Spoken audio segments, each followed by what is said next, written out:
ចង់សរសេរ caption ឬក៏អត្ថបទផ្សេងៗយកមកផុសនៅលើ TikTok Facebook Instagram ឯហ្នឹងប៉ុន្តែអត្ថបទហ្នឹងវាវែងធ្វើឲ្យអ្នកគ្នាខាតពេលក្នុងការវាយអក្សរមួយតម្រាំហើយគឺចំណាយពេលយូរមែនតើអត្ថបទណាច្រើនអ្នកគ្នាចង់សរសេរវែងឆ្ងាយចឹងអ្នកគ្នាអត់ចាំបាច់ចំណាយពេលមកវាយអក្សរមួយទៀតទេយើងគ្រាន់តែនិយាយសំឡេងអក្សរហ្នឹងនឹងរត់តាមសំឡេងរបស់យើងគ្រប់ម៉ាត់គ្រប់ពាក្យពេលដែលយើងនិយាយចប់អក្សរហ្នឹងគឺចប់ដូចគ្នាអញ្ចឹងយើងអាច copy យកមកផុសនៅលើ social media បានដោយអត់ចាំបាច់ចំណាយពេលវាយអក្សរមួយទៀតទេខ្ញុំនឹងបង្ហាញអ្នកនរគ្នានៅការអនុវត្តនៅក្នុងទូរស័ព្ទ iPhone តោះ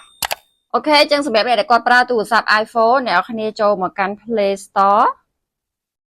អូខេហើយអ្នកនរគ្នា search រកពាក្យ keyboard ហ្នឹងហើយនេះ logo ហ្នឹងណាអ្នកនរគ្នាណាអ្នកដាក់ keyboard ទៅ Google keyboard អូខេអញ្ចឹងអ្នកអត់ទាន់ install គាត់ចុច install មក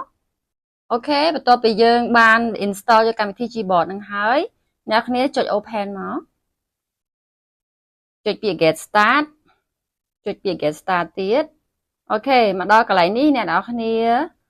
បើសិនជាអត់ទាន់ចូលមកថ្មីទេវាចូលមកថ្មីវានាំយើងមកកន្លែងនេះហើយយើងចុចពាក្យ keyboard មកហើយចុចអាប៊ូតុងហ្នឹងឲ្យបើកពណ៌ខៀវអញ្ចឹងហើយបើកខាងក្រោមដាក់ allow full access ទៀតអ្នកគ្នាណាអញ្ចឹងបើកកន្លែងប៊ូតុងពីរហ្នឹងឲ្យខៀវអញ្ចឹងមកណាបានយើងប្រើបានអូខេអញ្ចឹងយើង back ត្រឡប់ទៅវិញហ្នឹងហើយអូខេយើងចុចពាក្យ skip មកអូខេមកដល់កន្លែងនេះអ្នកនរគ្នាចូលទៅយើងចុចពាក្យ language ខាងក្រោមនេះឃើញទេអញ្ចឹងយើង add ភាសាបន្ថែម add language ហ្នឹងមកយើងទៅរកភាសាហ្នឹងមកយើងដាក់ខ្មែរមកណារងចាំមួយ plate សិនព្រោះកំពុងតែ download ចូលហើយអញ្ចឹងបើយើងអត់ add ភាសាក៏យើងប្រើអត់បានដែរអ្នកនរគ្នាណាអញ្ចឹងចង់ add Thai មកចង់ add Chinese មកណាអូខេហើយប៉ុណ្ណឹងហើយយើងចូលទៅ setting បន្តិចទៀតចូលមកដល់ setting យើងកន្លែងពាក្យ search ហ្នឹងយើងវាយពាក្យ keyboard មក keyboard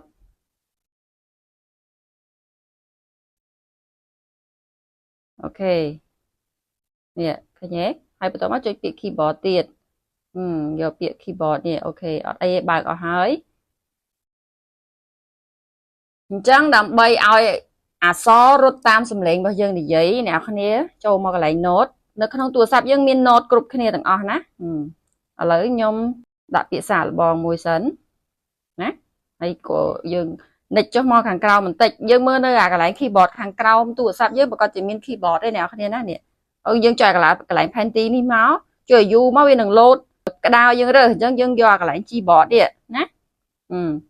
got it មកឃើញទេហើយបន្តទៅទៀតយើងចុចអាកន្លែងកងចាក់ហ្នឹងណានៅចិត្តអា Panty ហ្នឹងទៀតដើម្បីឲ្យចេញអក្សរខ្មែរហើយឃើញ macro នៅគៀននេះអត់អ្នកគ្នានេះឃើញទេយល់ pro មក allow មកឥឡូវចាប់ផ្ដើមនិយាយណាសួស្តីអ្នកទាំងអស់គ្នាសួស្តីឆ្នាំថ្មីជូនពរអ្នកទាំងអស់គ្នាមានសុខភាពល្អរកស៊ីមានបានមានជោគជ័យបានសម្រេចគ្រប់បំណងប្រាថ្នាអូខេពេលដែលយើងនិយាយចប់គឺសញ្ញានឹង load វិលហើយអ្នកគ្នារងចាំមួយ plate ណាព្រោះអី keyboard នៅលើ iPhone វារៀងយឺតបន្តិចទាំងអ្នកគ្នារងចាំសិនណារងចាំមួយ plate សិនពេលដែលវិលហ្នឹងវាកំពុង save ហើយអញ្ចឹងរងចាំ plate ដោយសារនៅលើ iPhone រៀងយឺតតិចអូខេហើយយើងចុចអាសញ្ញា send នេះដូចអាខាងក្រោមនេះអ្នកគ្នាណាចុចពាក្យ send ទៅអូខេហើយយើងត្រឡប់មកកន្លែង note នេះវិញមកវានឹង save ហើយឃើញទេអ្នកគ្នាឃើញអត់យើងនិយាយមិញហ្នឹង save មកទាំងអស់ហើយបើថានិយាយវែងគឺ save វែងនឹងឯងចាអញ្ចឹងអ្នកគ្នានិយាយប៉ុណ្ណាគឺវារត់តាមសំឡេងយើងប៉ុណ្ណឹងពេលដែលនិយាយចប់គឺវាវិលតែមួយ plate ទេអ្នកគ្នារងចាំទៅហើយយើង copy មកអ្នកគ្នាចុចលើអក្សរហ្នឹងអូសវាអស់ហ្នឹងមកចុចពាក្យ copy មកហើយឥឡូវយកមកថាយើងចង់ផុសលើ Facebook មួយណាអូខេ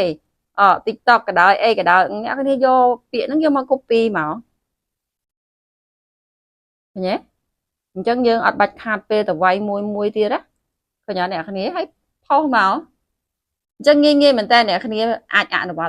វត្តតាមបានហើយមានចម្ងល់អីអ្នកគ្នា comment ក្រោមវីដេអូនេះមកបង្គន់លែងមានបញ្ហាក្លិនឆ្អេះក្លិនស្អុយបញ្ហាសត្វល្អិតឡើងពីគម្របលូមកដូចជាមូសកដោកឡាបនិងការកកស្ទះសរសៃសក់សម្រាមផ្សេងដែលធ្វើឲ្យលូយើងស្ទះហើយបង្គន់យើងទាំងមូលគឺអ៊ូអាប់មែនតែនជ្រើសរើសឧបករណ៍អនាម័យមួយនេះគឺមានប្រព័ន្ធបង្ហូរទឹកដោយស្វ័យប្រវត្តិពេលទឹកហូរបានបើកពេលទឹកអត់ហូរគឺបិទវិញ ការពារការកកស្ទះសរសៃសក់សម្រាមផ្សេងៗពីខាងលើហើយការពារការឡើងជាមួយសត្វល្អិតពីខាងក្រោមអ្នកនរគ្នាប្រើឧបករណ៍នេះសមាជិកក៏ដូចជាផ្ទះអ្នកនរគ្នាទាំងមូលបង្គន់ទាំងអស់មានអនាម័យមានសុខភាពល្អអារម្មណ៍ស្រស់ស្រាយជានិច្ច